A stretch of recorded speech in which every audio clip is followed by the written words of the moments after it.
এই দুটি আমি সৃষ্টি করেছি, কিন্তু আমার সৃষ্টির ভিতরে কারিশমা কি? নারীর ভিতরে পিয়াস আছে, ও পিয়াস এত তৃষ্ণা আছে, ওই তৃষ্ণা মিটবে না। ওই তৃষ্ণার পানিটা আমি পুরুষের কাছে রেখেছি।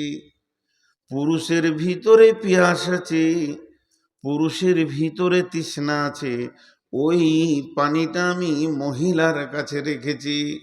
একজন অপরজনের জন্যে পাগল হয়ে থাকবে। জোড়া সৃষ্টি করেছ সবার, তাই তো সুন্দর ধরা। একের লাগি অপরজনে হয় যে মাতোয়ারা। আমার সৃষ্টিটা এমন কারিশমা, একজন আরেকজনের জন্য পাগল, আরেকজন আরেকজনের জন্য পাগল। ওর কাছে ওর পিয়াস মিটবে না, ওর কাছে ওর পিয়াস মিটবে না, দুইজন আরেকজনের দিকে যাবে। এই পিয়াসটা কখনকার? মহিলার গুরুত্ব কত! মহিলা তো একটা সম্পদ। কোন বিজ্ঞানী বলেছে ওর ওর মাথাতে হয়তো কিছু আছে, বেশিরভাগ বিজ্ঞানী তো মাথার ছিট থাকে, তো এর মাথায় ছিট আছে। ই বলেছে মহিলা মানুষ লয়, আর চামচিকি বাদুর কোনোদিন পাখি নয়, তিমি কোনোদিন মাছ নয়। এর হিসাব দেখো, ওর মাথা কোন দিকে গেছে। অথচ মেয়ে মানুষও মানুষ, পুরুষ মানুষও মানুষ, আল্লাহ নিজে বানিয়েছেন। এবং একে অপরের পিয়াস, একজন আরেকজনের কাছে গেলে তার পিয়াসটা মিটবে। আল্লাহ যে মানুষ বানালেন, তার মধ্যে মানুষের দুটি গ্রুপ, একটা পুরুষ মানুষ, একটা মেয়ে মানুষ। মেয়ে মানুষকে দু তিন রকম করে কোরআন আর হাদিসে ডাকা হয়েছে। মেয়েদেরকে মহিলা বলা হয়েছে, নিসা বলা হয়েছে। মেয়েদেরকে হার্স বলা হয়েছে, উর্বর জমি, উর্বর জমি। আবার মেয়েদেরকে আল্লাহ রসুল মাতা বলেছেন। মাতা বলে মা লয়, মাতা মানে সম্পদ। এই তুই দাঁড়িয়ে কেন? তুই এত ছোট ছেলে, তোর মোবাইল আছে, বস বস, বসেছে, তোকে রেকর্ড করতে হবে না। মাতা মানে মা নয়, মাতা মানে সম্পদ। একটু ধ্যান দেন, 5টা মিনিট আমি চেয়ে নিছি আপনাদের কাছে, ধ্যান দেন এদিকে। না আজকের এই বিষয়টা কি আপনাদের বিরক্ত লাগছে? একটু ধ্যান দেন, সবই নতুন হবে আপনাদের কাছে। মাতা মানে মা নয়, মাতা মানে সম্পদ। আর আল্লাহ রসুল বলছেন ও খায়রুল মাতাই দুনিয়া, সারা পৃথিবীতে যত সম্পদ আছে আপনি একদিকে রাখেন, হিরে চাঁদি চুনি পান্না সোনা দানা টাকা পয়সা রিং বাট রিয়াল যত যা আছে সব একদিকে করে দেন। তার থেকে দামি সম্পদ হলো নেককার বিবি, মারাতো সলিহা, ইমরাত নেককার বিবি। তে ইনি বললেন মাতা। তাহলে মহিলা আমাদের একটা সম্পদ, মহিলা আমাদের একটা সম্পদ। কেমন সম্পদ? জান্নাত তো জান্নাত, জাহান্নাম তো জাহান্নাম। জাহান্নাম কথাটার বিকল্প কিছু নাই, সেটা আগুন। গোটাটাই নেগেটিভে ভর্তি, পজিটিভ কিছু পাওয়া যাবে না। সেখানে মানুষ সুস্থতা বোধ করবে না, চিন্তিত থাকবে, অভাবে থাকবে। ওয়ালা ইগনি মিন জু, লা ইউসমিনু ওয়ালা ইগনি মিন জু। ক্ষুধার্ত অবস্থায় থাকবে, শরীরে পুষ্টি হবে না, জ্বলে যাব পুড়ে যাব, পেরেশান অবস্থায় জাহান্নামে থাকবে। মানে জাহান্নামে কোনো জিনিসটা ভালো নয়। পক্ষান্তরে জান্নাতে সমস্ত পজিটিভ থাকবে, নেগেটিভ থাকবে না। জান্নাতে পেশাবখানা নাই, জান্নাতে পায়খানা নাই, জান্নাতে ঝগড়া নাই, জান্নাতে টেনশন নাই, জান্নাতে অভাব নাই, জান্নাতে রোগ নাই। এই জিনিসগুলো জান্নাতে পাওয়া যাবে না। সমস্ত মন মতো সব কিছু পেয়ে যাবেন, এমন একটা জিনিস দেখতে পাবেন না যেটার কারণে জান্নাতে মন খারাপ হয়ে যাচ্ছে। মাল তো দূরের কথা, সাউন্ড পাবেন না। আল্লাহ বলেছেন কি? আল্লাহ বলছেন জান্নাত এমন একটা জায়গা, ফি জান্নাতিন আলিয়া লা তাসমাউ ফিহা লাগিয়া লা তাসমাউ ফিহা লাগওয়া ওয়ালা কিযাবা। সূরা নাবা এবং সূরা গাসিয়াতে দুইটি কথা দুই রকম বলেছেন। সেখানে একটা পজিটিভ, নোংরা সাউন্ড পর্যন্ত আসবে না। জান্নাত তো জান্নাত,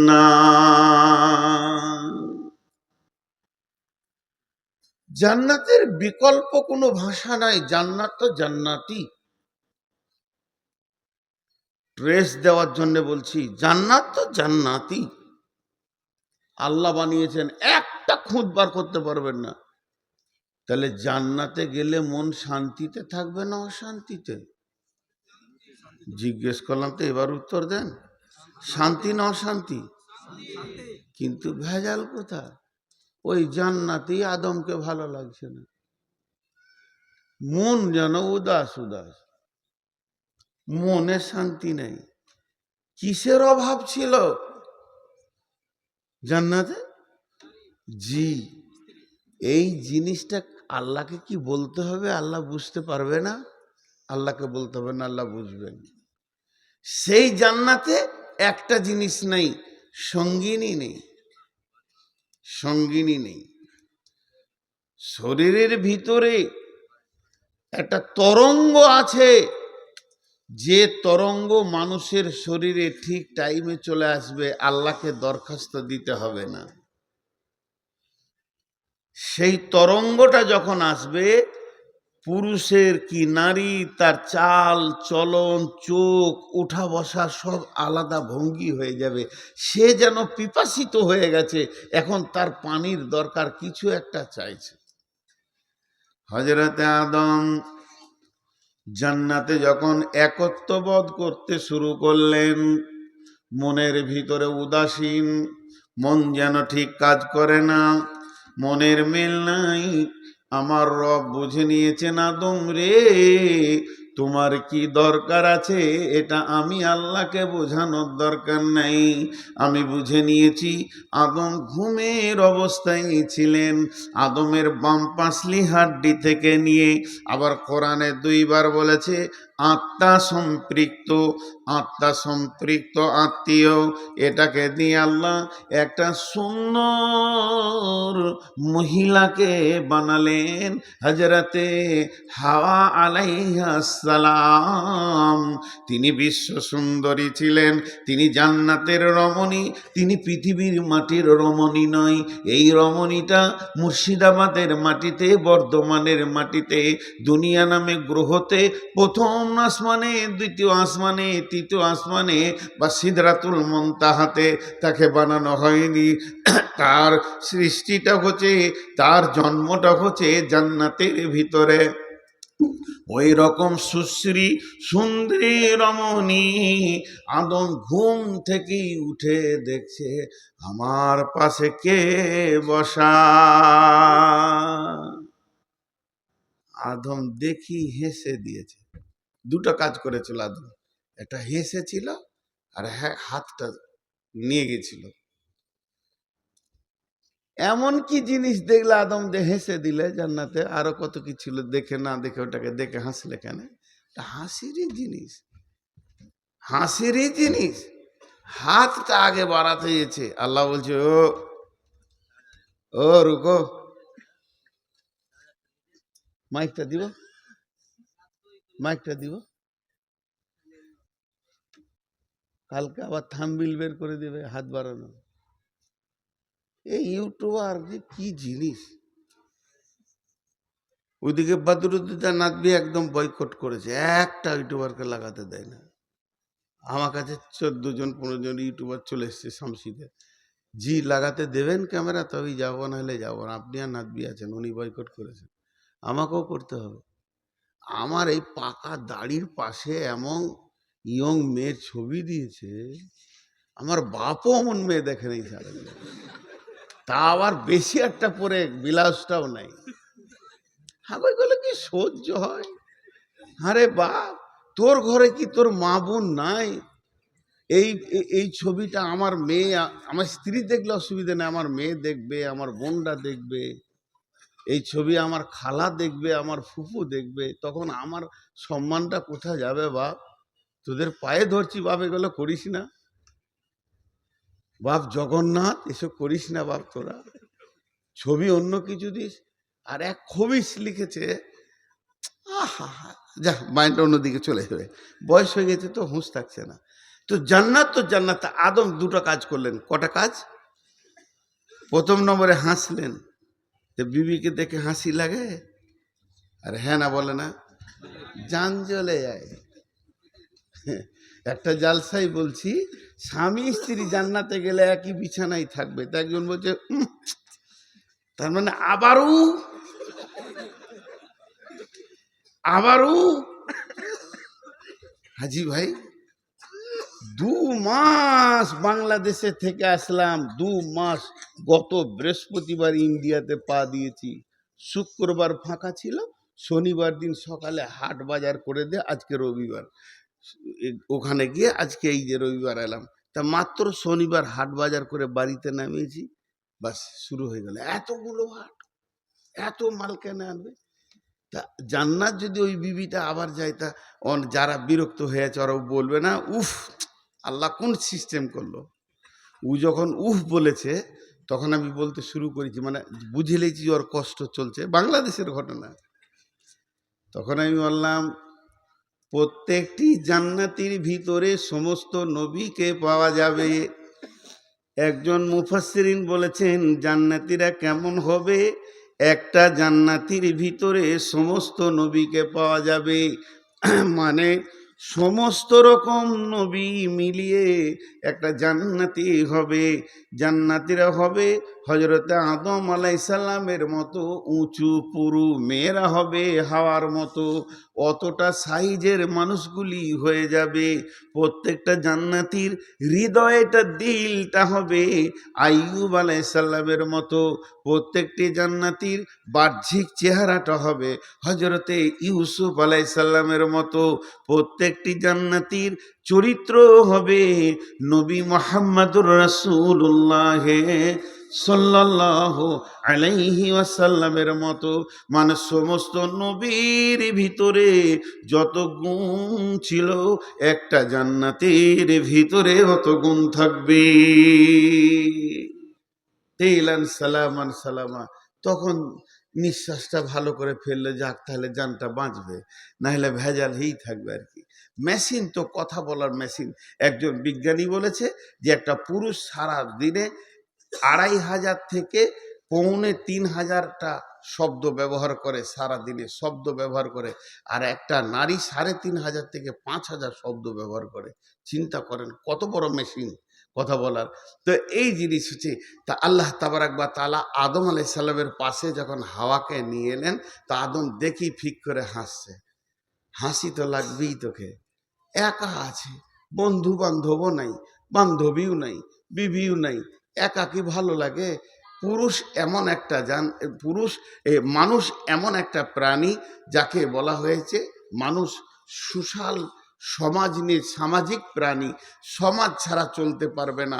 মানুষকে একা যদি কোনো বিলে দাঁড় করিয়ে দেওয়া হয়, হতাশা হয়ে মারা যাবে। সামাজিক প্রাণী।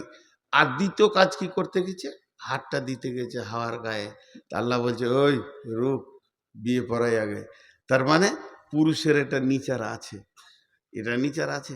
নাহলে আমি এখানে যখন জালসায় আসছি তো দেখছি জোড়া জোড়া ঘুরছে, ওখানে 2-3টে জোড়া দেখলাম। তা মনে মনে করলাম তোরা তো জোড়া থাকবি রে, আজকের যে সুযোগ পেয়েছিস, জোড়াটা না থাকবি তো কবে থাকবি বল? আমি কেন ডিস্টার্ব করবো? আমি বুড়া, আমার দাড়ি পেকে গেছে, আমি চোখ মুজে চলেই গেলাম। বোরখা পরে কানে এমনি করে কথা বলছি। হাওয়া আদমেও বলেছিল কিনা আল্লাহ জানে। তো এখানে দেখলাম যে এইভাবে কথা বলছে। আল্লাহ আকবার। এরপরে আল্লাহ বলছেন ইয়া আইয়ুহান নাসু তাকু রাব্বাকুমুল্লাযী খালাকাকুম মিন নাফসিন ওয়াহিদাতিন ওয়া খালাকা মিনহা زوجها وبث منهما رجالا كثيرا واتقوا الله الذي تساءلون به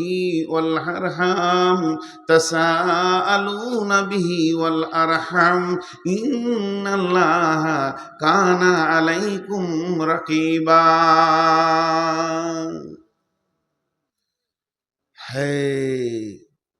আপনাদেরকে যদি একটা কাগজ কলম দিতে বলি সম্পর্ক লেখেন, সম্পর্ক,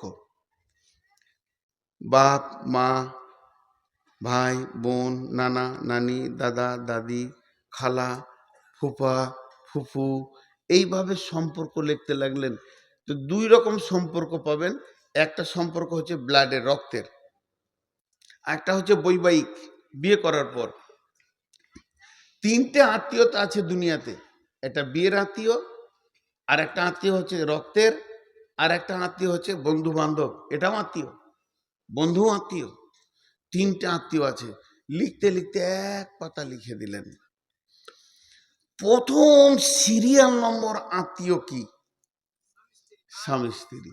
মালাই জি না, স্বামী স্ত্রী। প্রথম সম্পর্ক স্বামী স্ত্রী। আর এই স্বামী স্ত্রী সম্পর্কটা জন্ম নিয়েছে জান্নাতের ভিতরে। আদম আর হাওয়া। ভাই কোথা ছিল বাপ, আর বাপই কোথা ছিল, মাই বা কোথা ছিল। কিন্তু এই স্বামী স্ত্রী এই সম্পর্কটাকে অতি হেউ চোখে দেখা হয়।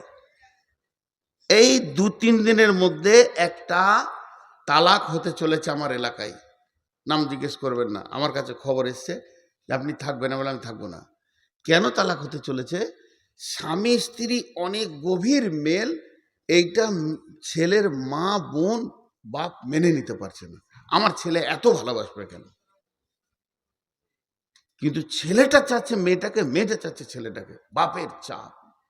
তালাক হতে চলেছে। দেখেন তো প্রথম আত্মীয় হচ্ছে স্বামী স্ত্রী। কিরকম করে? হযরত আদমকে বানালেন, আদমকে বানানোর পর হাওয়াকে বানালেন, আর হাওয়াকে বানানোর পর আমার আল্লাহ বলছেন এই দুটি জিনিসকে বানালাম আমি জান্নাতের ভিতরে। জান্নাতের ভিতরে বানালাম মানে দুশ্চরিত্র এবং দুশ্চরিত্রা ওরা নয়, ওরা হলো সুচরিত্রবান এবং সুচরিত্রবতী। ওদের দুজনকে আমি কাছাকাছি করে দিলাম, ফ্রি করে দিইনি। প্রথম বিয়ে করেছিল হজরতে আদম, শোনে মন দিয়ে অধম। প্রথম বিয়ে করেছিল হজরতে আদম। আদম নবী যদি বিয়ে না করিত, মানুষের সন্তান হতো গরু ছাগলের মতো, শুয়োর কুকুরের মতো। আল্লাহ প্রথমেই বিয়ে সিস্টেমটা করে দিলেন, হালালের লাইনটা করে দিলেন, যাতে হারাম লাইনটা না ঢুকে। কোনো শুক্রাণু কোনো ডিম্বাণু দুইজন যেন হারামভাবে মোলাকাত না করে। বিয়ে তো দূরের কথা, এই দুটি জিনিস যেন তারা হারামভাবে দেখা না করে। ওয়ালা তাকরাবুজ জিনা, এখানে লিখেছেন খবরদার তুমি শুক্রাণুটাকে হারাম জায়গায় পৌঁছে দিও না, যেখানে হারাম ডিম্বাণু রয়েছে। বাচ্চাটা অবৈধ তৈরি হয়ে যাবে। এই জায়গাটাকে বন্ধ করার জন্যে, ওই জায়গাটা কেটে দেওয়ার জন্যে আল্লাহ আদমের বিয়ে দিয়ে হাওয়াকে তার কোলে তুলে দিলেন। সুবহানাল্লাহ। আল্লাহর কি কারিশমা। আল্লাহ বলছেন আমি আত্মা থেকে বানালাম, আমি আদমের আত্মা সম্পৃক্ত থেকে বানালাম। তো আত্মা থেকে বানালো মানে এখানে আর একটা জিনিস আমি বলে নিব, একটা দেহ একটা আত্মা। দেহ তৈরি হয়েছে মাটি থেকে, দেহ ধ্বংস হবে মাটিতে। আত্মা তৈরি হয়নি, আত্মা এসেছে আল্লাহর কাছ থেকে, আত্মা ফিরে যাবে আল্লাহর কাছে। তো পৃথিবীতে আমার যত আত্মীয় আছে সব তৈরি হয়েছে আমার দেহের সাথে সম্পর্ক। আর স্বামী স্ত্রীর সম্পর্ক হচ্ছে আত্মার সঙ্গে। আমি যার রক্তে জন্ম নিয়েছি তার দেহের সাথে আমার সম্পর্ক আমার বাপের। আমার মেয়েটা আমার রক্তে জন্ম নিয়েছে, তার সাথে আমার সম্পর্ক হলো দেহের সাথে সম্পর্ক, রক্তের সম্পর্ক, দেহের সঙ্গে সম্পর্ক। দেহ যেমন লণ্ড ভণ্ড ভেঙে চুরমার হয়ে মাটি হয়ে যাবে, এ আত্মীয়তাগুলো মাটি হয়ে যাবে। আর স্বামী স্ত্রীর সম্পর্কটা হয়েছে আত্মা থেকে, মিন নাফসিন ওয়াহিদাতিন, মিন নাফসিন ওয়াহিদাতিন ওয়া খালাকা মিনহা যাওজাহা। আত্মার যেমন মত নাই, আত্মা ইল্লিন সিজ্জিনে যাবে, জান্নাতে যাবে, জাহান্নামে যাবে, এই আত্মার যেমন মত নাই, স্বামী স্ত্রীর সম্পর্কের কোনো শেষ নাই। জাহান্নামে দুজন আছে, জ্বলবে, কেউ কাউকে খেয়াল রাখতে পারবে না, আগুন এমন ভয়ঙ্কর। কিয়ামতে দুজন আছে, হাই হাই নাফসি নাফসি করবে, কেউ কাউকে খেয়াল রাখতে পারবে না। কবরে আল্লাহ জ্বলন। যদি জাহান্নামী হয়ে যায় দুজনে, তাদের কোনো মেলের কথাটা চিন্তা করাই যাবে না। আর দুজনেই যদি জান্নাতি হয়, আবার একটা খাটে আল্লাহ জান্নাতে শোয়াবেন, আবার একটা খাটে আল্লাহ জান্নাতে শোয়াবেন। তাইলে এই সম্পর্কটা কত গভীর।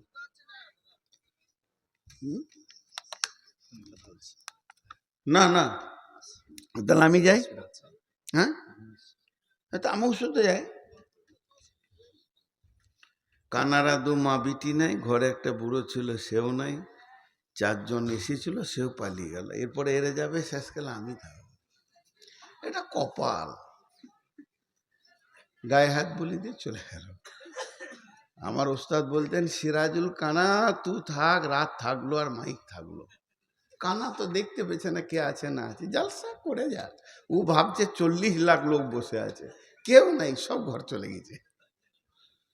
এই চোখওয়ালা লোক কি এই কাজ করতে পারে ভাই? তাহলে আত্মা থেকে বানালো। একটু আগেই চলেন, মিন নাফসিন ওয়াহিদাতিন ওয়া খালাকা মিনহা যাওজাহা।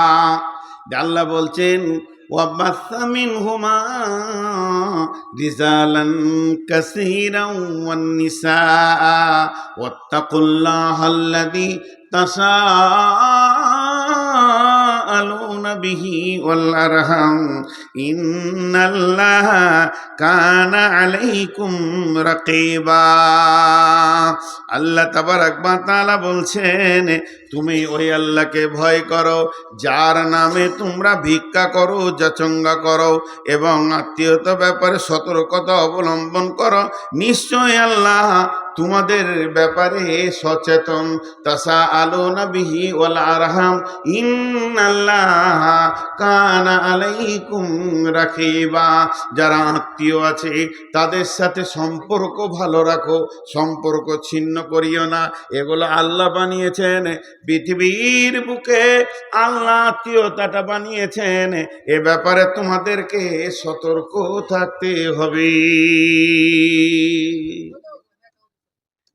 একটা হলো হাক্কুল ইবাদ, আর একটা হলো হাক্কুল্লাহ। হাক্কুল্লাহর সব থেকে বড় ইবাদ হচ্ছে নামাজ পড়া। হাক্কুল্লাহর যতগুলো ইবাদত আছে, সব থেকে বড় ইবাদতের নাম হচ্ছে সলাৎ পড়া। আর সলাতের ভিতরে সব থেকে কঠিন হচ্ছে ধ্যান রাখা। আর হাক্কুল ইবাদ যতগুলো আছে, সব থেকে বড় ইবাদত হচ্ছে আত্মীয়তাকে গছিয়ে রাখা, সব আত্মীয়কে রাখা। কিন্তু এর ভিতরে কঠিন হচ্ছে আত্মীয়ের মনকে ঠিক রাখা। দেখবেন, যে বোনটার পেছনে আপনি বেশি খরচা করবেন, মহব্বত করবেন, যাকে বেশি সময় দেবেন, ওই বোনটার সাথেই আপনার রাগারাগি। যে ভাইটার জন্য আপনি পেরেশান, তার পড়াশোনা, চাকরি, ওঠা বসা, লেনদেন, ওই ভাইটাই আপনার সাথে কথা বলবে না। এত কঠিন। তাসাআলুনা বিহি ওয়াল আরহাম, আল্লাহ বলছে আত্মীয়তা ঠিক রাখো। আর আল্লাহ তোমাদের ব্যাপারে সচেতন। খুব ধ্যান দেন, আমি আয়াতটা ধীরে ধীরে তর্জমা করছি। তাহলে এই আয়াতে আল্লাহ তাবারাক ওয়া তাআলা বললেন, আর স্বামী স্ত্রী সম্পর্কটা জান্নাতে তৈরি হলো। এবার একটু আগিয়ে যাই দ্বিতীয় আয়াতে। বিসমিল্লাহির রহমানির রহিম। ওয়া মিন আয়াতিহি ومن آياته أن خلق لكم মিন আনফুসিকুম আজওয়াজান লিতাসকুনু ইলাইহা ওয়া জাআলা বাইনাকুম মাওয়াদ্দাতাও ওয়া রাহমা ইন্না ফি যালিকা লায়াতিল লিকাউমি ইয়াতাফাক্কারুন।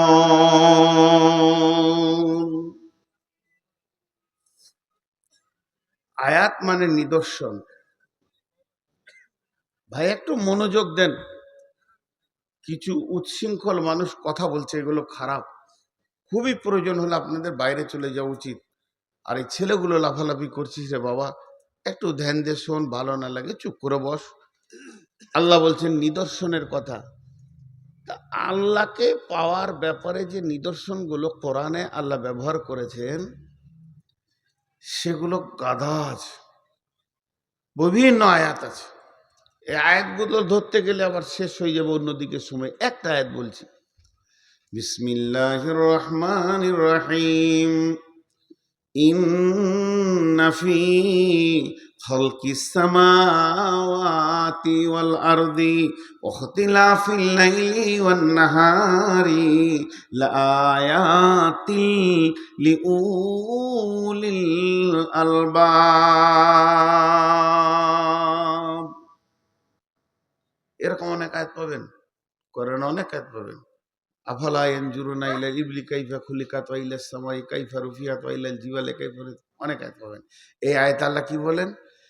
নিশ্চয়ই সৌরজগৎ সৃষ্টি করার ব্যাপারে, আসমানে যা ঝুলছে, যা দৌড়ছে, নক্ষত্র, তারা, প্লুটো, নেপচুন যা রয়েছে, মঙ্গল, বুধ গ্রহ, সৌরজগতের সৃষ্টি দেখে এবং জমিনকে সত্যবক আমি বানিয়েছি, জমিনের ভিতরের কারিশমাকে দেখে এবং দিবারাত্রির যে পরিবর্তনটা হতে রয়েছে, রাত দিনের পেছনে দৌড়ছে, দিন রাতের পেছনে দৌড়ছে, কিয়ামত পর্যন্ত কেউ কাউকে ধরতে পারবে না, দ্রুত গতিতে দৌড়ছে। সূরা ইয়াসিনে আল্লাহ বলছেন এইগুলো যখন জ্ঞানী ব্যক্তিরা দেখবে তো ওই জায়গাতেই আমাকে খুঁজে পেয়ে যাবে। লিউল আয়াতিল লিউলিল আলবাব, আলবাব মানে হচ্ছে জ্ঞানী সম্প্রদায়, জ্ঞানী সম্প্রদায়রা এর ভিতর থেকে আমাকে খুঁজে পেয়ে যাবে। জি ভাই, একটু ধ্যান দেন। তোমার জ্ঞান আছে, আল্লাহকে দেখো। আল্লাহকে তো দেখা যায় না, বলে আল্লাহর নিদর্শন দেখে তুমি আল্লাহকে বিশ্বাস করো। কত আর বলবো, কত আর বোঝাবো। জি, তা আল্লাহ বলছেন তোরা অনেক দেখেছিস, অনেক দেখেছিস আমার নিদর্শন। আমার নিদর্শন দেখতে দেখতে তোদের জ্ঞানের ভান্ডার বেড়ে গেছে, আমি তোদেরকে জ্ঞান দিয়েছি। তবে একটা সুপ্ত আমার নিদর্শন তোদেরকে ধরিয়ে দিচ্ছি, হয়তো ওদের খেয়াল আছে কিনা নাই। ভাই মোবাইলের লাইটটা বন্ধ করেন। আপনি ইচ্ছা করে আমাকে জ্বলাচ্ছেন, বুঝতে পারছি, এটা আপনার করা উচিত হয় নাই, আল্লাহ মাফ করবে না। কিন্তু আপনি জানেন যে আমি মোবাইলে লাইট নিতে পারি না, তারপরও আপনি দিচ্ছেন। তা এদেরকে শুনতে দেন, আপনাকে বিরক্ত লাগছে বাড়ি চলে যান। আপনি নিয়ত করছেন যে তোকে ঠান্ডা করে ছাড়বো, তোর করা কি দরকার আছে? আমি রুগী মানুষ, আস্তে আস্তে করে বলছি, আপনার হিংসা করা কি দরকার আছে? লালগোলা এলিয়ায় এমন একটা বাচ্চা নাই যে জানে না নূর মোহাম্মদ এটা নিতে পারে না। তো এবার সুপ্তভাবে লুকানো আছে, সেটাকে আল্লাহ খুঁজে বের করে দিয়ে বলছে দেখ আর একটা নিদর্শন কি, ওমিন আয়াতিহি আন খালাকালাকুম মিন আনফুসিকুম আজওয়াজান লিতাসকুনু ইলাইহা ওয়া জাআলা বাইনাকুম মাওয়াদ্দাতা। আমার নিদর্শনের ভিতরে আর একটা নিদর্শন দেখ, লম্বা ভাবে তোরা দেখতে দেখতে চল, গোটাটাই দেখতে পাবি। আমি পুরুষের আত্মা সম্পৃক্ত থেকে তার বিবিকে আমি বানালাম। শুধু বানালাম এটাই নয়, দুইজনের ভিতরে বিরাট বড় পিপাসার মরুভূমি বানালাম। একজন আর একজনের কাছে যখন চাঞ্চল্য হয়ে যাবে, তারা চলে যাবে একজন আর একজনের কাছে। লিতাসকুনু ইলাইহা, পৌঁছানোর পরেই পরে আল্লাহ ওদের দুজনকে পিপাসার পানি দিয়ে শান্তি করে দেবে, আর ওর চাঞ্চল্যকে ঠান্ডা করে দিবে। পুরুষের উগ্রমতি ঠান্ডা হবে, মেয়েদের উত্তালটা ঠান্ডা হয়ে যাবে। আর ওই দুইজনের যখন দৈহিক সম্পর্কে মাখামাখি করবে, তখন আমি ওদের ভিতরে রহমত বর্ষণ করব। ওয়াজআলা বাইনাকুম মাওয়াদ্দাতাও ওয়া রাহমা, এই রহমতের দাবিদার, রহমতের মালিক একজনই, সেটা আল্লাহ। যাকে ইচ্ছা দেবেন, যাকে ইচ্ছা দেবেন না, সেই দানটা আপনি তাদের মধ্যে দিব। আর আমি এ কথাটার ব্যাপারে পৃথিবীর বুকে যত গবেষণালয় রয়েছে, যেখানে বিজ্ঞানীরা বসে রয়েছে, তাদেরকে আমি চ্যালেঞ্জ দিলাম, ইন্না ফি যালিকা লাআয়াতিল লিকাউমি ইয়াতাফাক্কারুন। বার করো আমি কি করে বানিয়েছি, আত্মা থেকে কি করে বানিয়েছি, তুমি বার করো। চ্যালেঞ্জ, কিয়ামত পর্যন্ত পশ্চিম দিকে সূর্যটা পারবে উঠে যাবে, কিন্তু তুমি এর সূত্র বের করতে পারবে না। আর দুইজন দুইজনের জন্য পাগল, এটা তুমি বার করো। কত বড় তুমি বিজ্ঞানী হয়েছে, তোমার জ্ঞানের বহর কত হয়েছে, তুমি একবার বার করে দেখিয়ে দাও। পারবে না। আমি এটা আল্লাহ বানিয়েছি, এর ভিতরে সুপ্ত মহব্বত ভরা আছে, আর এত গভীর আছে, একজন আর একজনের জন্য পাগল। কিন্তু বর্তমানে কিছু দাবি জিনিসকে আমাকে খারাপ লাগে। মেয়েরা, বেশিরভাগ বোনেরা, ভাইয়ের বোনেরা এসে একটা দাবি করে, এটা আমার রক্তের ভাই, আমার মায়ের পেটের ভাই, আমার বাপের ঔরসের ভাই, একই বাপের ঔরসে একই মায়ের পেটে আমরা চার বোন চার ভাই হয়েছি। তুই তো পরের মেয়ে, এখানে বউ হয়ে এসেছিস, আমার ভাইয়ের ওপরে আমার দাবি বেশি। এটা সব থেকে মারাত্মক ভুল। একটা নারীর তার ভাইয়ের ওপরে যে দাবিটা আছে, আর একটা নারী তার স্বামীর ওপরে দাবি লাখো গুণে বেশি। তুই তো ভাই বলছিস, 3 দিন পর ভাই আর বোন থাকবে না মরে গেলে, কিন্তু জান্নাতে গিয়েও তোর ভাবি স্বামী বের করে নেবে। তখন কি করবি? গাল চুলকে বেড়াবি? বোনেদের আচরণ এত খারাপ ভাবিদের সঙ্গে, ওরা থাকে পরের ঘরে, আর 3 দিন যদি বেড়াতে আসে, আর মা বাপ যদি বেঁচে থাকে এই হালাত আসে, তো ভাবি গলার জানকে জ্বালিয়ে শিকে পুড়ে ভরিয়ে কাবাব বানিয়ে দিয়ে মায়ের ঘর যায়, আবার শ্বশুর বাড়ি যায়। এটা সবারই। ও যে কাবাব বানাচ্ছে ওর ভাবিকে, ওর ননদ ওকে বানায়। চ্যানেল ওরা ঠিক রেখেছে। আমার বাড়ির পাশে বিচার করছে বোন, ভাইকে বলছে, মা বাপকে ভালোবাসবি, নাহলে জান্নাত যাবি না। কোরআনে আছে মা বাপ যেন উ না করে। আমি শুনছি, আহা, এত বড় বায়ান কে দেয় রে? আমি বক্তাও পারবো না। যার তার কথা শুনে মা বাপকে কষ্ট দিই না। যার তার বলতে কে? ভাবিটাই, ভাবিটাই দিয়ে মা বাপকে কষ্ট দিই না। আর 2 দিন পরে শোনা গেল, ওই ভদ্র মহিলা যে ওর ভাইকে জ্ঞান দিয়ে গেল বেড়াতে সেরাতে, ও 3 মাস নিজের শাশুড়িকে বাড়ির বারান্দায় উঠতে দেয়নি। কি ডেঞ্জার জিনিস চলছে পৃথিবীতে, কি ডেঞ্জার জিনিস চলছে। মেয়েগুলো বোকা। ওই যে মেয়েটা ওর ভাইকে বলে গেল, মা বাপ মরে গেছে, এখন পৃথিবীতে ভাই ভাবি আছে, ভাই ভাবির ঘর আসবে। কিন্তু মা বাপ মরে গেলে ওর মা বাপ আবার তৈরি হচ্ছে। তার মানে কি, আমি কি বলতে চাইছি, ভাতিজা ভাতিজি এগুলো তো মা বাপের জায়গা, স্থলভূষিত। আমি যদি বকি, আমার বেটা আমাকে বলবে, না বাপ ফুফু এসছে একদিন বেড়াতে, অমন বললে হবে না, কারণ ও বাপের জায়গাটা দখল করছে। ওর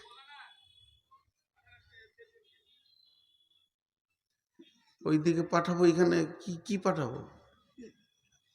কিট পাঠাবো? আরে ভাই উঠে যাচ্ছ কেন, বলো কি পাঠাবো? ওই জন্যই তো স্বামী স্ত্রী বায়ান করি না, মাথা গরম হয়ে গেল ঘর চলে গেল। আর বউটা এসছে জালসা শুনে, বলছে পাঠা, এখানেই পাঠা, এইখানে। নসিব কোথা রাখি ভাই আমার, ফোন করছে তোর এহতিয়াত হচ্ছে না যে কোথা ফোন করছি, আর আমি হচ্ছি সব থেকে বদমাস বক্তা, এই কথাগুলো শুনি আমি। আবার আমি ওই চোখ মুজে বায়ান করতে পারি না, আমি নিজে বুঝি তারপর লোককে বলি। আপনাদের খারাপ লাগে। এই বোনগুলো কি ক্ষতি করলো জানেন? বাপের ভিটাতে আগুন লাগিয়ে দিয়ে চলে গেল। কারণ ওই ভাবির পেটে যেগুলো হচ্ছে, ওর ভাতিজি, ভাতিজা, ভাইপো, ভাইজি যেগুলো হচ্ছে, ওদেরকে ভাবি বলবে তোর ফুফি আমার জান জ্বলিয়ে দিয়েছে রে, আমার ভিতরটা জ্বালিয়ে দিয়েছে। তোর আব্বা ভালোবাসতো, কিন্তু তোর বড় ফুপু ছোট ফুপু যখন আসতো তখন তোর আব্বার হাতে মার খেয়েছি, এমন এমন কথা বলতো। এদের মিজাজ তৈরি হলো আমার মায়ের জান জ্বালিয়েছে আমার ফুপি। তো যখন ফুপি আসবে, টোটো থেকে নামবে, ভাতিজাকে বলে বাপ সালাম আলাইকুম, বাপ হলো হলো যাও, সালাম ফালাম রাও, পরে হবে। ছেলে এত গরম কেন? ও জানে যে আমার মায়ের জান জ্বালিয়েছে, এটা আমার মায়ের দুশ্মন। জীবনের মতো বাপ মায়ের ভিটা ভুলে যেতে হবে, এটা বুঝে না। ওই জন্যে যারা চালাক মেয়ে হয়, ভাবিকে আপন করে রাখে। আল্লাহ তাবারাক ওয়া তাআলা বলে দিলেন যে সারা পৃথিবীর সমস্ত পুরুষের চয়ন সুতুন শান্তি আছে তার স্ত্রীর কাছে। ওমিন আয়াতিহি আন খালাকালাকুম মিন আনফুসিকুম আজওয়াজান লিতাসকুনু ইলাইহা ওয়া জাআলা বাইনাকুম মাওয়াদ্দাতাও ওয়া রাহমা ইন্না ফি যালিকা লায়াতিল লিকাউমি ইয়াতাফাক্কারুন। দুটো আয়াত বললাম। এবারে দুজন কেমন করে দুনিয়াতে চলবে, স্বামী স্ত্রী কিভাবে চলবে, তারা কিভাবে দুনিয়া করবে। আগেকার জামানায় বিয়ে হলে পরে ওই দুইজনকে বিয়ে 3 দিন 4 দিন কি 5 দিন 10 দিন পরে, কি বিয়ের 1 দিন 2 দিন পরে তাদের কাছে নানা আসতো কিংবা দাদা আসতো, দাদিজি আসতেন, নানিজি আসতেন। আর ওই দাম্পত্যকে দুইজনকে বসিয়ে দিয়ে ছোট ছোট ছোট ছোট করে জ্ঞান দিতেন। বন্ধু, হে ভাইয়া, ওরে আমার বোন রে, নাতিরে পুতিরে, তোমাদের বিয়ে হয়েছে মানে তোমরা মহা সমুদ্রে একটা কিনারায় নেমেছো। এই সমুদ্রটার নাম হলো দাম্পত্য জীবনের সমুদ্র। একজন আর একজনের হাত ধরবে, আর এমন মজবুত করে ধরবে, দাম্পত্যের সমুদ্রে মাঝে মাঝে বড় বড় জোয়ার উঠবে, ভাটি আসবে, তখন যেন হাতটা ছাড়া না হয়ে যায়। তুমি ওকে ধরবে, ও তোমাকে ধরবে, দাম্পত্য সমুদ্রকে পার হয়ে পরপারে যেতে হবে, তবেই তোমরা কামিয়াব হবে। আর সমুদ্রের মাঝে যদি একে অপরের হাত ছাড়া হয়ে যায়, এই জোয়ারকে সহ্য করতে না পারো, তাইলে দাম্পত্য জীবনে তুমি সুখী হতে পারবে না। এইভাবে ছোট ছোট ছোট ছোট ছেলে মেয়েদেরকে জ্ঞান দেওয়া হতো। আমাকে দিয়েছে, বিয়ে করে 1 সপ্তাহ হয়নি, সম্পর্কে দাদু হলো, দুজনকে বসিয়ে কত কথা বললো, জ্ঞানের কথা সব। এরকম হবে, তুই সহ্য করবি, এরকম হবে, চলবি, জ্ঞানের কথা বলতো।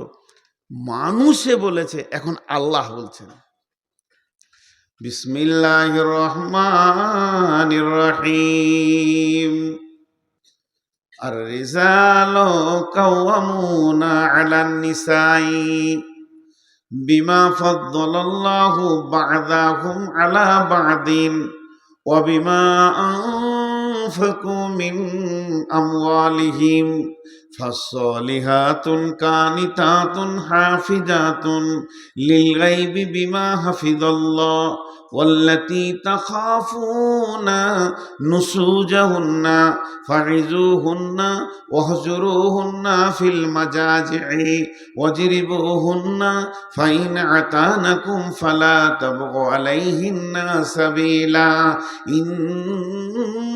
ইন্নাল্লাহা কানা আলাইকুম রাকিবা।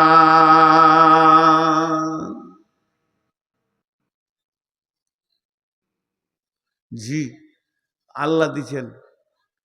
নসিহতটা দাদার নয়, দাদিজির নয়, নানিজির নয়, নানার নয়, নসিহতটা আল্লাহর।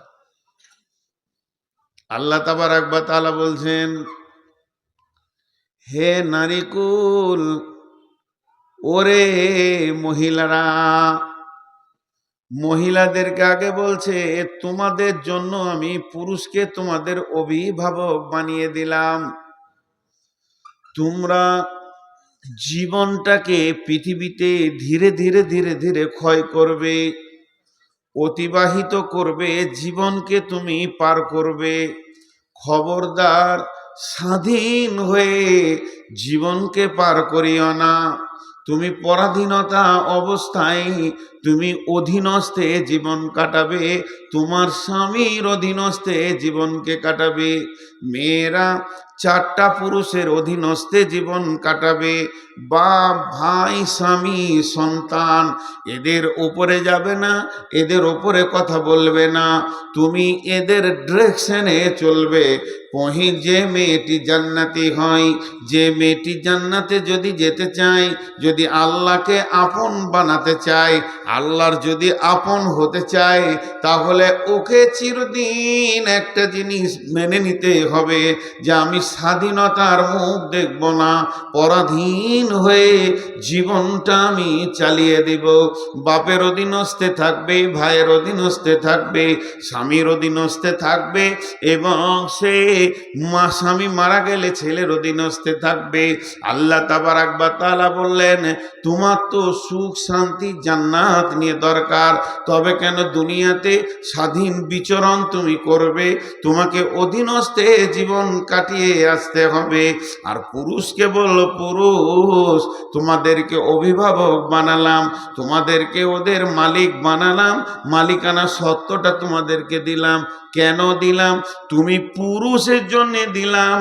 এর কারণটা হচ্ছে ওকে তোমাকে আগলিয়ে রাখতে হবে, ওর ভুল ত্রুটির ময়দান থেকে তোমাকে বাঁচাতে হবে, যেন ওর দ্বারা কোনো ভুল না হয়ে যায়, গুনহার ময়দানে না চলে যায়, গুনহার ময়দানে যেন না যায়, এ খেয়ালটা তোমাকে রাখতে হবে। আজকে কত রকম স্কুলে পড়ছে বোন, ভাইয়ের কোনো খবর নাই, কলেজে পড়ছে মেয়ে, বাপের কোনো খবর নাই, ভার্সিটিতে পড়ছে মেয়ে, স্বামীর কোনো খবর নাই, যা মন তাই অবাধ চলাফেরা। আমি অবাক হই, আমি অবাক হই ওই মহিলাদের গার্জেনের ওপরে, যাদের, যে মহিলাগুলো মেলাতে খেলাতে নোংরা জায়গায় ঘুরে, তাদের যে অভিভাবক নিশ্চিন্তে বিছানায় ঘুমাতে পারে, আর তার অধীনস্থ নারী অবাক চলাফেরা করে, এদের উপরে আমি অবাক হই, এদের ব্যাপারে আমি চিন্তা করি কেন এটা হবে। কোরআন বলছে, আমি কোরআনের আয়াত বলছি আপনাদেরকে, আমি আয়াত পড়ে বলছি। আল্লাহ তাবারক ওয়া তাআলা বলছেন, আর রিজালু কাওয়ামুনা আলান নিসা, হে পৃথিবীর পুরুষ, তোমরা অভিভাবক। দুনিয়াতে আপনার বুঝে না আসতে পারে, একদিন আপনার বুঝে আসবে। কখন? যেদিন কিয়ামত হবে, কিয়ামতের মাঠে বিচার হবে। মা আমার, বোন আমার, যত পুরুষ আল্লাহ কিয়ামতের আদালতে জমা করবেন, পুরুষকে সামনে রেখে পুরুষের বিচার হয়ে যাবে। কিন্তু যখন কোনো মেয়েকে আদালতে তোলা হবে, কাঠগড়ায় তোলা হবে, তার গুনহার ব্যাপারে যখন তাকে প্রশ্ন করা হবে, তখন মেয়েটি একা কাঠগড়ায় যাবে না, ওর সঙ্গে চারটা পুরুষকে রাখা হবে। বাপকে রাখা হবে, ভাইকে রাখা হবে, স্বামীকে রাখা হবে, সন্তানকে রাখা হবে।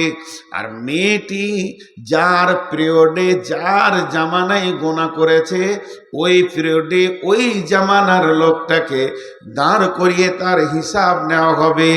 তোমার অধীনস্থ মেয়ে কেন জালসায় গিয়ে অপর পুরুষের কাছ থেকে বাদাম খেয়েছে, কথা বলেছে, এটাও জেনা, এটাও কাবিরা গোনা। জবানের জেনা, চোখের জেনা, হাতের জেনা, পায়ের জেনা, শরম গায়ের জেনা, মগজের জেনা, মগজের জেনা। এখানে একটা মেয়েকে প্র্যাকটিক্যালে শরম গা দেওয়া হলো না, কিন্তু মেয়েটার সাথে কথা বলা হলো, হাত ধরা হলো, কথা বলা হলো, সবগুলো জেনাতে পরিণত হবে।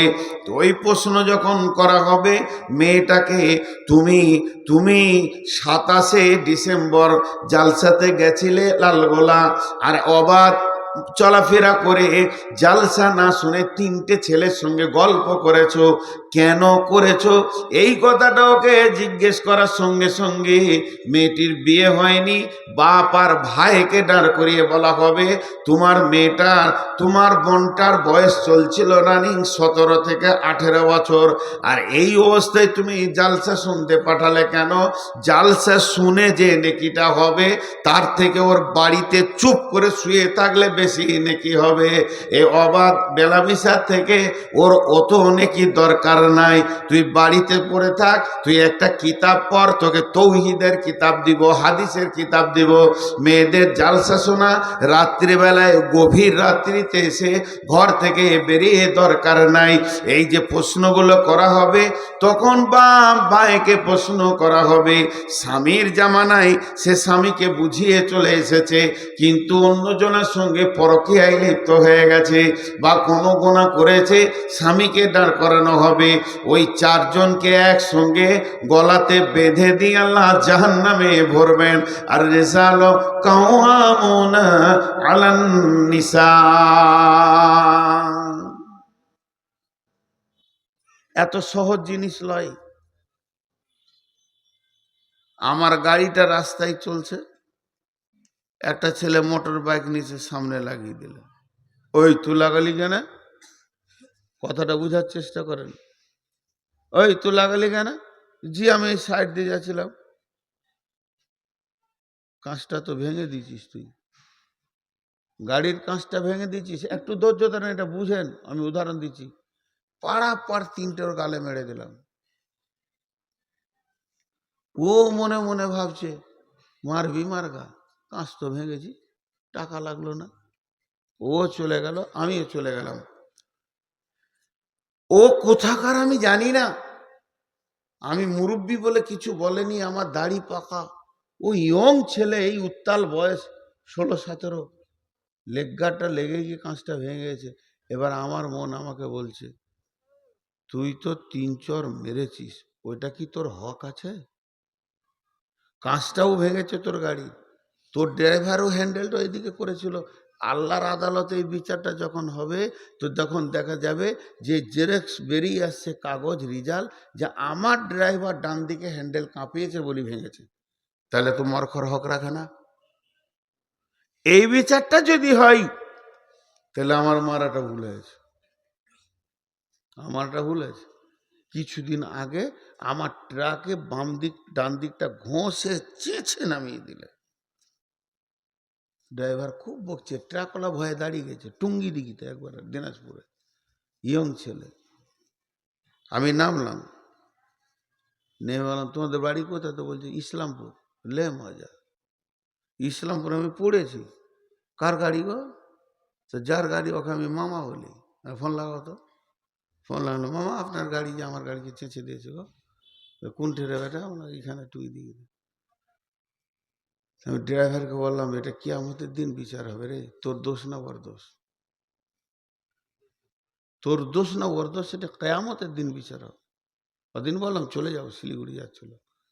যা করার মালিকের সঙ্গে বুঝবো, পরে দেখা করে। তো হাসছে, বলে তুমি যা নেবে তাই দেবো, আমার কিছুই নেবো না। ঘরে ঘরে ঠোকাঠুকি হয়েছে, কি নেবো? আমার গেল 5,000, 10,000, 20,000 আমার একটা গেল, কিন্তু আমি বিচারটা ওইখানে চিন্তা করছি। এখন একবার আমি বলতে চাইছি ওই মহিলার মা বা ওই মহিলার বাপ ভাই স্বামীকে ছেলেকে, জি, যে আপনি একবার সূক্ষ্ম ঠান্ডা মস্তিষ্কে বসে একা একবার জিকির করেন, সুবহানাল্লাহ, আলহামদুলিল্লাহ, ওয়া লা ইলাহা ইল্লাল্লাহ, আকবার, আস্তাগফিরুল্লাহ, তওবা, যা কিছু আছে এইগুলো বাদ দিয়ে খালি ধ্যান দিয়ে একবার 3 মিনিট বুঝেন যে আমার বেটিটা এখন কোথায়, আমার বেটিটা এখন কোথায়। জালসা শুনতে গেছে, জালসার মজলিসে আছে না বাঁশের তলাতে দাঁড়িয়ে আছে, একজনের গলা ধরে কথা বলছে। যদি বলে থাকে তুমি তৈরি থাকো, আমি হাসাবার জন্য বলছি না, অনেক বক্তার অনেক ভঙ্গি আছে। আমি একটা বক্তাকে দেখছিলাম, ছেলে মানুষ, বলছে ওই ওই তোর বাপের দোষ, তোর মায়ের দোষ, আস্তাগফিরুল্লাহ। আমি আমার ভঙ্গিতে বোঝাতে চাইছি, আপনি ওখানে তৈরি হয়ে থাকেন, আল্লাহর আদালতে যদি আপনার মেয়ে মুজরিম হয়ে যায়, তো আপনি একটা সেখানে আসামি। জি, হাজরতে উমারের জামানায় একটা মেয়ের 3বার বিয়ে হয়েছে, 3বার, খালি মসজিদে নামাজ পড়তে যায়। কত পরেজগারু, 3বার বিয়ে হয়ে গেছে।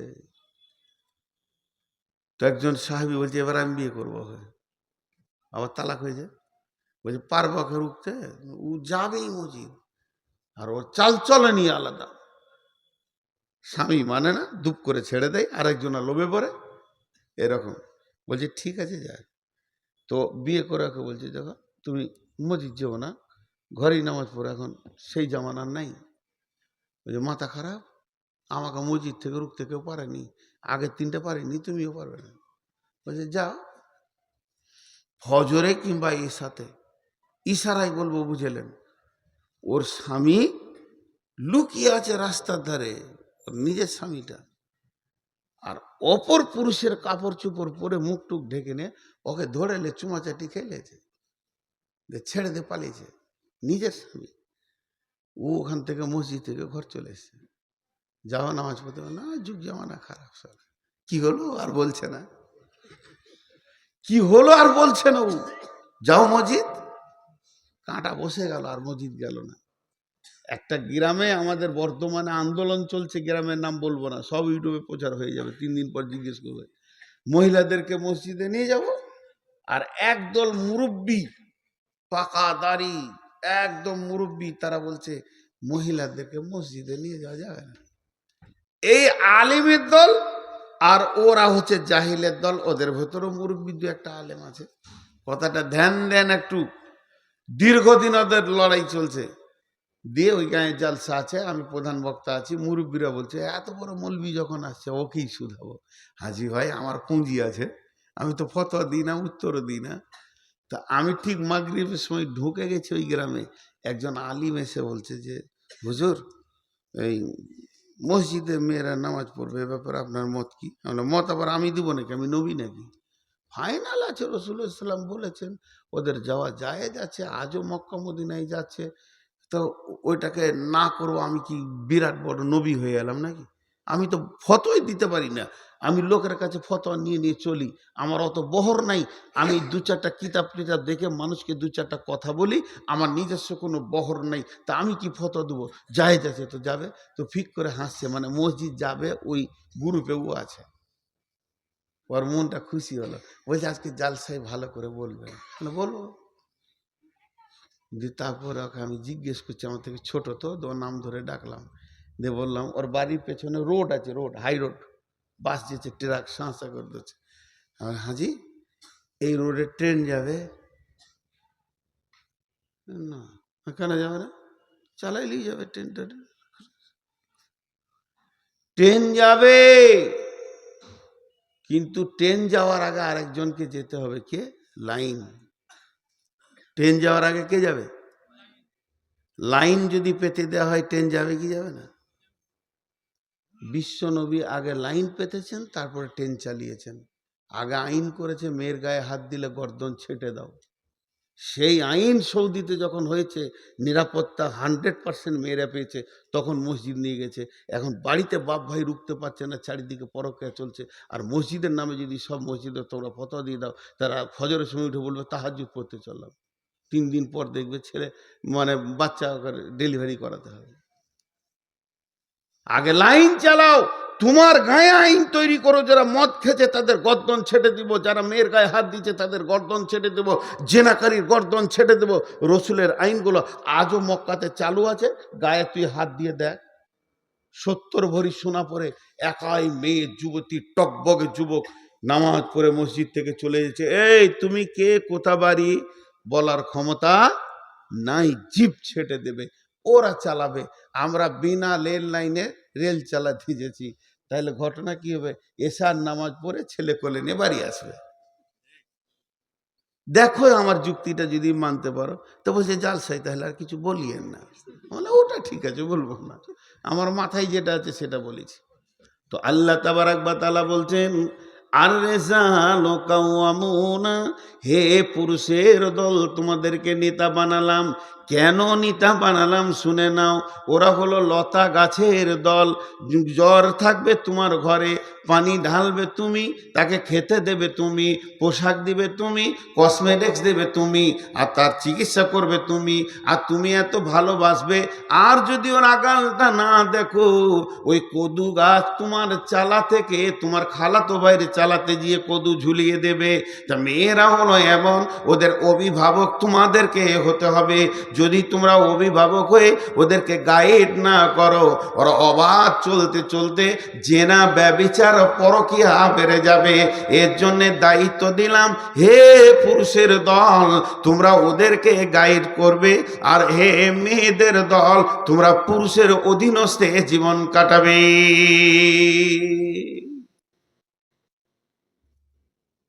কাটাবে। 12টা বেজেছে। আজকে ক তারিখ?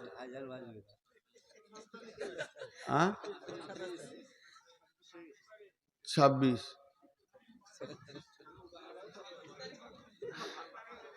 কোন ভ্যার ওটা? আসলে আমার দোষ নয়, সালা ঘড়িটাই বদমাস। তো আপনারা একটু শুনে নেই, আরেকটা খালি শেষ করে দিই। বিরক্ত হচ্ছেন না তো? ভালো লাগছে? হ্যাঁ, ভালো লাগার লেগে বসে আছে।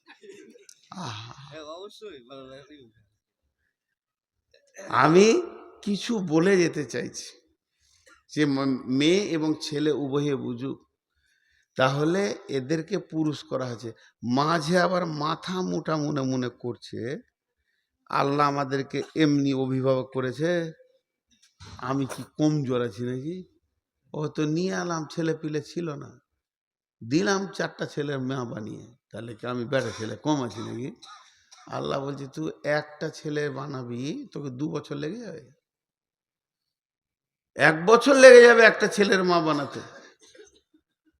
আর একটা নিকৃষ্ট হারাম প্রাণী আছে শূকর, ওর যে ইঞ্জিন কত জোর, ও 1 সিজনে 1.5 ডজন বানাবে। তাহলে ও কি বড় আল্লাহর ওলি হয়ে গেল নাকি? ছেলে বানানোটাই যদি আল্লাহর ওলি হওয়ার প্রতীক হতো, তাহলে তো সবাই হয়ে যেত। খাও, কামাও, আর বাচ্চা পয়দা করো, 3টে কাজ করো, যখন ডাক আসবে চলে যাও। জি না, আল্লাহ এটা ক্লিয়ার করছেন, বিমা বিমা ফাদ্দালাল্লাহু বা'দাহুম আলা বা'দিন, বিমা ফাদ্দালাল্লাহু বা'দাহুম আলা বা'দিন। আমি আমার বিবিকে 2টি 500 টাকা নোট দিলাম, আমার বিবি আমাকে একটা 1000 টাকা নোট দিল। যেমন কারো কাছে কোনো ঋণ থাকলো না, কেউ কারো কাছে দায়বদ্ধতা থাকলো না। আল্লাহ তাবারাক ওয়া তাআলা বলছেন, তুমি যেমন তোমার বিবিকে খুশি করো, তোমার বিবিও তোমাকে খুশি করে দেয়। এই বাচ্চা পৃথিবীতে আসা, সন্তান পৃথিবীতে আসা, এই ব্যাপারে কাউকে কারো উপরে প্রাধান্য দিলে হবে না। দুইজন জনের ভূমিকা পালন করেছো, এর জন্য পৃথিবীতে সন্তান এসেছে। আর আমি সন্তানগুলো এই রকম সিস্টেমে দিয়ে থাকি, দুটি প্রাণ দুটো বংশ থেকে আসবে, তারা মিলবে, মধ্যখানে একটা সন্তান, একজনকে মা একজনকে আব্বা ডাকবে, আর একই গালে দুজন চুমা দেবে। এদের প্রেমের লংজিভিটিটা দীর্ঘদিন বেড়ে যাবে। আমি আল্লাহ এই সিস্টেমটা বানিয়েছি।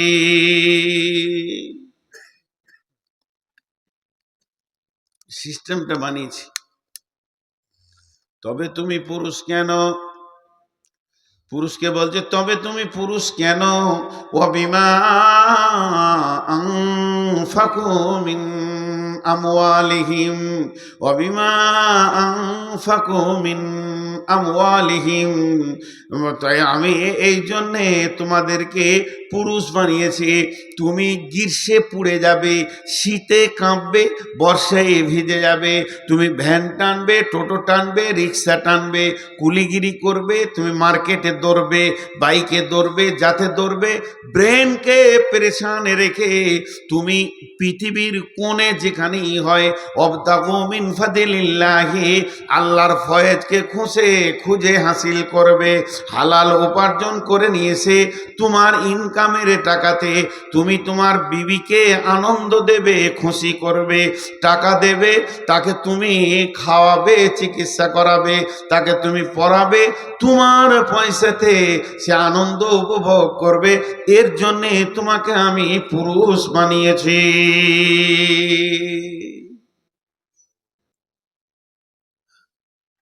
পুরুষেরা নারীদেরকে খাওয়াবে, বিবিকে। ও বলেছে পুরুষেরা নারীদেরকে খাওয়াবে, যে জিলেপি কিনে নিজে খালাতো বোনটাকে বলছে খাতো গে। মৌলবি সাহেব কাল জালসাই বলেছে পুরুষেরা নারীদেরকে খাওয়াবে, তোকে ওটা বলিনি, বিবিকে।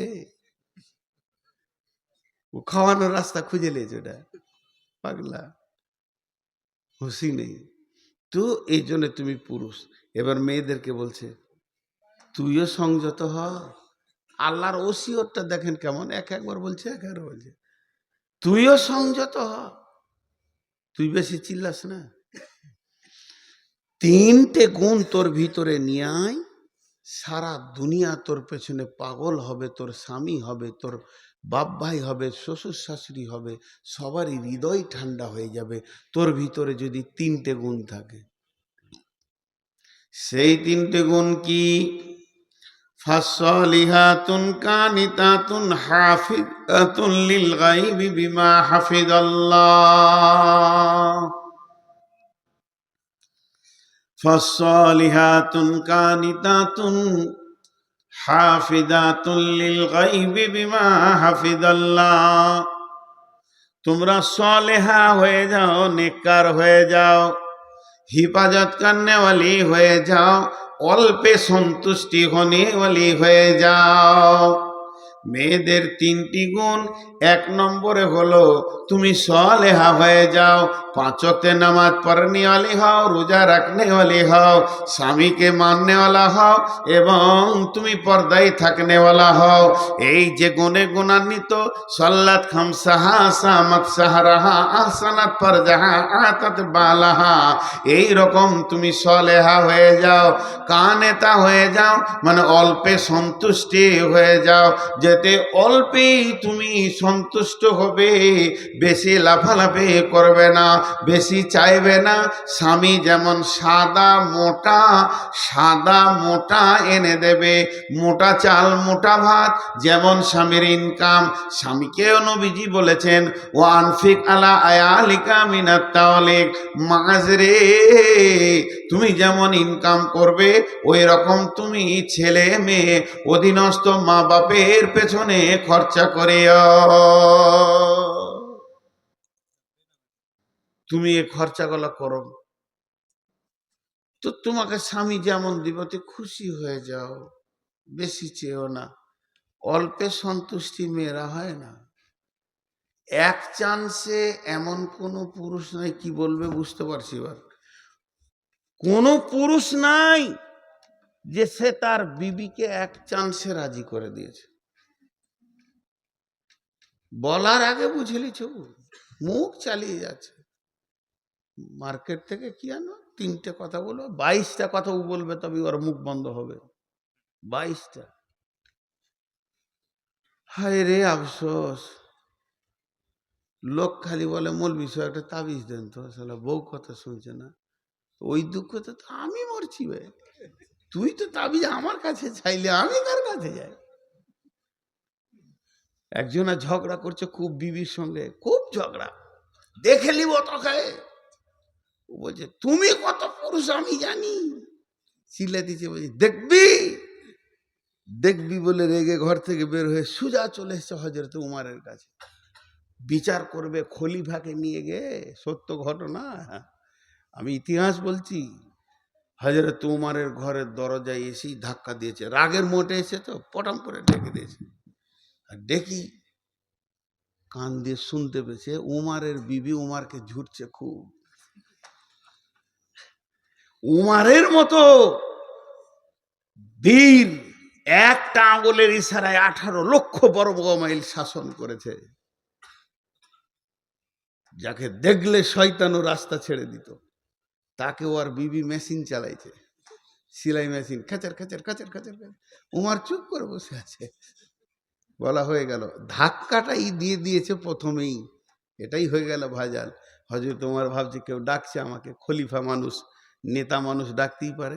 দরজা খুলে দেখছে একজন ওই দিকে চলে গেছে। ওই ও ভাই, ও আল্লাহর গোলাম, বলছে আমার কাজ হয়ে গেছে, আমি যে কাজে এসেছিলাম আমার বিচার শেষ। বলছে এসো ভাই, এসো ভাই, এসো কাছে এসো। খলিফার ডাকার না বলতে পারলে না, এসে বলছে জি হুজুর বলেন, কি বলছে? না আমি কেন বলবো ভাই, তুমি বলবে, ধাক্কা তো তুমি দিয়েছো। হুজুর বিবির সঙ্গে ঝগড়া করছিলাম, তা বিবি এমন এমন কথা বলছে, তোমার কলিজাটা জ্বলে গেল। তো আমি বলি দাঁড়া, উমারকে ডেকে নিয়েছি, এসে দেখছি আপনার ঘরে একই কেস। তা কেস দিব আর কাকে? হযরত উমার মিষ্টি মিষ্টি করে বলতে লাগলেন, আমার কথাগুলো ধ্যান দিয়ে শোনো। প্রথম নম্বরে ওই মহিলা আমাকে গরম গরম খাবার বানিয়ে খাওয়ায়।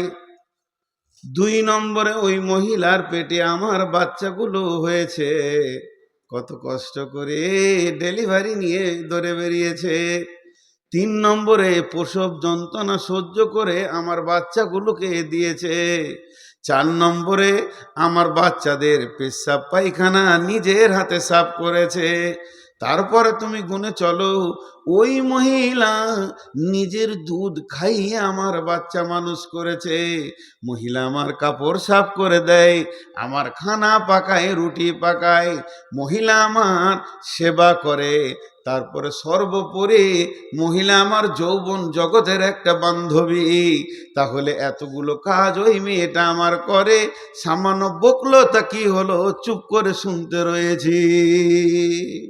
অঙ্কে তো আমি জিতে আছি।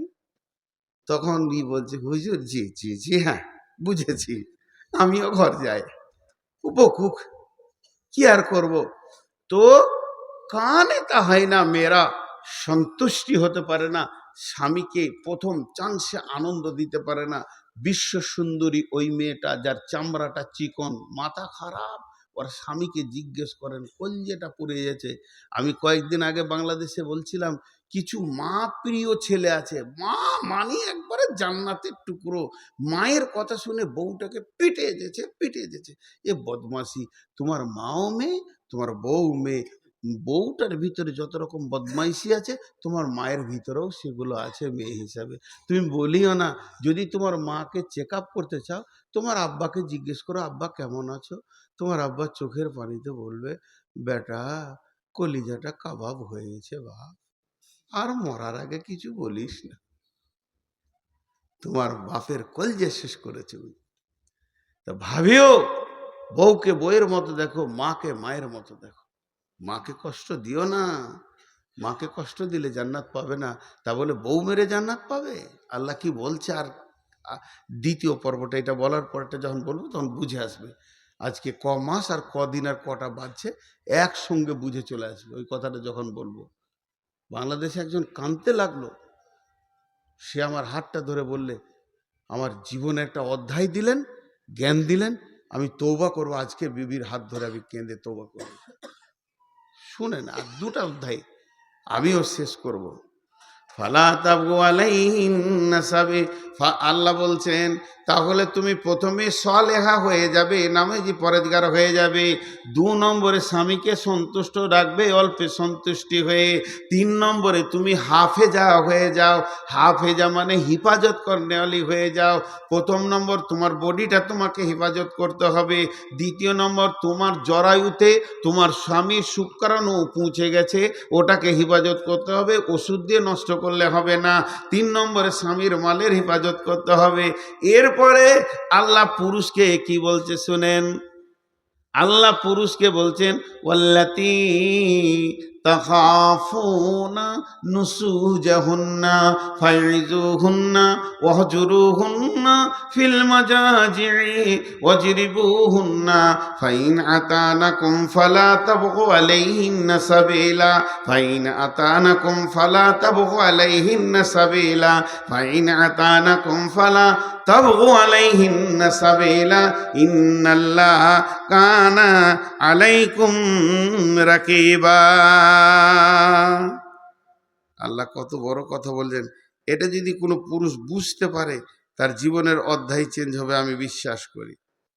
জি, আল্লাহ কি বলছেন দেখেন। আল্লাহ এবার পুরুষকে বলছে তোমাকে যদি তোমার মনে হয় যে তোমার স্ত্রী একটু বদমাশ হয়ে গেছে, চরিত্রের দিকে যাবেন না মাথাটা নিয়ে, কথাবার্তা শুনছে না, যেমন তাই করছে, মাকে এটা ওটা বলছে, ভাইকে, তা তোমার প্রথম কাজ হবে আল্লাতী তাখাফুনা নুসুজাহুন্না, ওকে ভয় দেখাও, নসিহত করো। তুমি তো আলেম নাও, নসিহত জানো না, তা যাও একটা আলেমের কাছে জিজ্ঞেস করে এসো, একটা হাদিস শিখে এসো, 2টা বিবিকে বলো শোন আল্লাহ জান্নাত দেবে, সুখে থাকবি।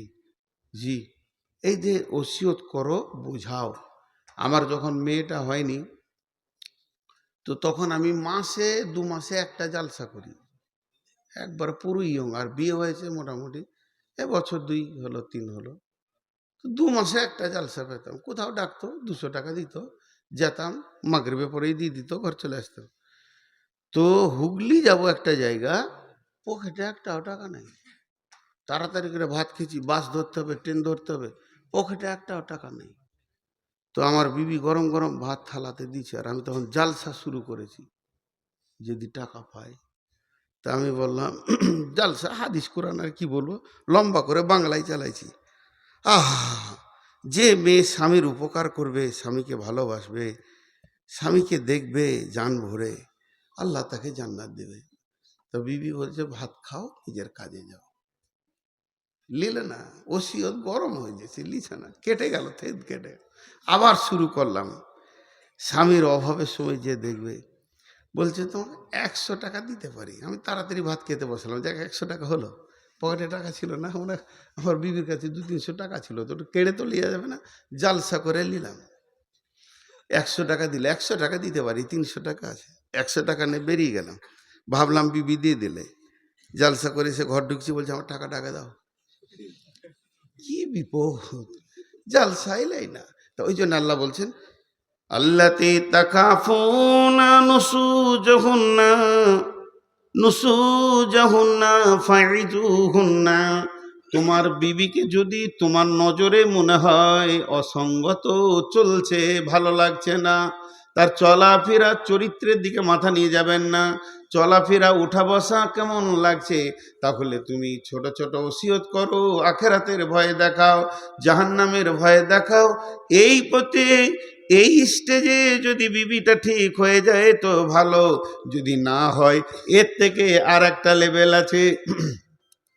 ওয়াহজুরুহুন্না ফিল মাজাজি'i, 2 জনের মধ্যখানে বিছানাটা আলাদা হয়ে করে দাও। একই রুমে তোমার বিছানায় ওকে উঠতে দিও না, নাহলে তুই বিছানায় শুয়ে থাকবে, তুমি চোর সরে অন্য জায়গায় শো। যদি শিক্ষিতা মেয়ে হয়, আল্লাহলি মেয়ে হয়, জীবনে স্বামীকে ছাড়া অন্য বিছানায় বিনা কারণে যাবে না। ঘরে কুটুম এসছে, জায়গা নেই, সেটা আলাদা, রাগারাগি করে স্বামীর বিছানা ছাড়া অন্য বিছানায় যাবে না। তাতেও যদি ঠিক না হয়, 1 নম্বর গেল, 2 নম্বর গেল, তিন নম্বর আল্লাহ বলছেন ওয়াজরিবুহুন্না, ওয়াজরিবুহুন্না, ওয়াজরিবুহুন্না, মারো মারো, ওয়াজরিবুহুন্না, তুমি বিবিকে মারো, ওটা তোমার বিবি, তোমার কলিজা, তোমার প্রেমিকা, তোমার জানের জিনিস, তুমি ওকে মারো। কতটা পরিমাণ মারবে? শাসনে যতটা লাগে ততটাই মারবে, কিন্তু এমন করে মেরে দিও না হাতটা ল্যাংড়া করে দিয়েছো, কপালটা কেটে দিয়েছো, যেন সে মেয়েটা বিকৃতি হয়ে গেল, চেহারাটাই ওর সম্পদ তুমি নষ্ট করে দিলে, আর তুমি অ্যাক্সিডেন্টলি মারা গেলে স্ট্রোক হয়ে, আর তোমার বিবিকে দ্বিতীয় বিয়ে দিতে পারছে না, ওই মারের দাগ এমন হয়ে গেছে, এটা তোমার করার অধিকার নাই। যে আল্লাহ এবার কি বলছেন, ফালা তাবু আলাইহিন্না সাবিলা ইন্নাল্লাহা আলিয়ান কাবীরা। যদি সে ফিরে চলে আসে তাহলে তাকে মারার জন্যে কোনো পথ খুঁজিও না, নিশ্চয়ই আল্লাহ সবার উপর শ্রেষ্ঠ। এর মানে কি? ওইগুলো করে যদি তোমার বিবি পথে চলে আসে, মাকে আনন্দ দেওয়ার জন্য বিবিকে মারবে, এই কারণগুলো কারণ নয়। বোনকে খুশি করার জন্য বইয়ের গালে থাপ্পড় মারবে, এগুলো কারণ নয়। ছোট্ট করে একটা কথা বলছি, ছোট্ট করে, আপনারা 4টা মিনিট দেন, পুরো 12:30টায় ছেড়ে দিব। আমি অনেক বড় রুগী ভাই আমার, তাও আমি মাত্র 15 মিনিটের কনসিডার নিচ্ছি। তো ছোট্ট করে উদাহরণটা দিচ্ছি। ওই মেয়েটি যাকে আপনি বিয়ে করেছেন, যখন আপনার সঙ্গে বিয়েটা পড়ানো হয়নি তখন ও কে ছিল? শ্বশুরের বিটি, শালার বোন, আজও আছে, মানে ওদের দায়িত্বে ছিল, এটা বলছি। শ্বশুরের বেটি কিংবা শালার বোন বিয়ে করার পর তোমার পাত্রে এসে গেল ইজাব কবুলের ভিতর দিয়ে, তাহলে তুমি ওকে মেরেছ, তোমার শালা তোমাকে এসে বলেনি যে বোনটাকে কেন মারলে? তোমার শ্বশুর কত ভদ্র, এ কথাও বলেনি যে মেয়েটাকে কেন মারলে। কিন্তু আল্লাহ বলছেন আমি সবার উপরে শ্রেষ্ঠত্ব, তোর ওপরে, তোর বাপের ওপরে, তোর শ্বশুরের ওপরে, তোর শাশুড়ির ওপরে, তোর শালার ওপরে, আমার শ্রেষ্ঠত্ব হচ্ছে ফুল ফ্যামিলির ওপরে। আমি যেদিন কিয়ামতের মাঠে ধরবো, এটা তোর শ্বশুরের বিটি হওয়ার আগে আমার বান্দি। কার কার বান্দি? আমাদের বিবিগুলো কার বান্দি? দুটো দলিল, এটা একটা দলিল, আর একটা দলিল, বিশ্বনবী হাজরাতুল বেদাতে শেষ বক্তব্য যখন দেয় তখন বলেছিল, হে লোক সকল, তোমাদেরকে আল্লাহর দেওয়া নিয়ামতের ওপরে হেফাজত করিও, তাদেরকে কষ্ট দিও না। তার মানে আল্লাহর দেওয়া নিয়ামত বলতে বিবি বলা হয়েছে। আল্লাহ বলছে তোকে দিলাম আনন্দ করার জন্যে, আর তুই অবাধ মারলি। তা আল্লাহ একটা একটা লাঠি আর একটা একটা থাপ্পড়ের যদি বিচার ধরে, তুই যে পরশুদিন বিকালে ওর গালে 3খানা থাপ্পড় মেরেছিস তোর বোনের কথা শুনে, এই থাপ্পড়টা কেন মারলি, এই আদালতটা যদি আল্লাহ বসিয়ে দেয়, তুই 25 সালে ডিসেম্বরের 13 তারিখে তোর ঘরে মেহমান এসেছিল, একটা কথা শুনেনি, তা লাঠি করে 5 লাঠি মেরেছিস, কেন মারলি? আমি আল্লাহকে বুঝিয়ে দে, তুই জান্নাত যা, সব স্বামী কাবু। এর জন্য বলছি, মারার আগে ভাবিও, ওর গালে যে চরগুলো থাপ্পড়গুলো পড়বে, পৃথিবীর কেউ যদি তোমার কাছে এর জবাব না নেয় তো আল্লাহ নেবে। এই জন্য আল্লাহ বলেছেন, ফালা তাবগু আলাইহিন্না সাবিলা ইন্নাল্লাহা আলিয়ান কাবীরা। তুমি খবরদার, যদি ঘুরে আসে ওকে মারার জন্যে দ্বিতীয় কোনো পন্থা অবলম্বন করিও না। আর যদি এই রকম করে থাকো তো তুমি জেনে রাখো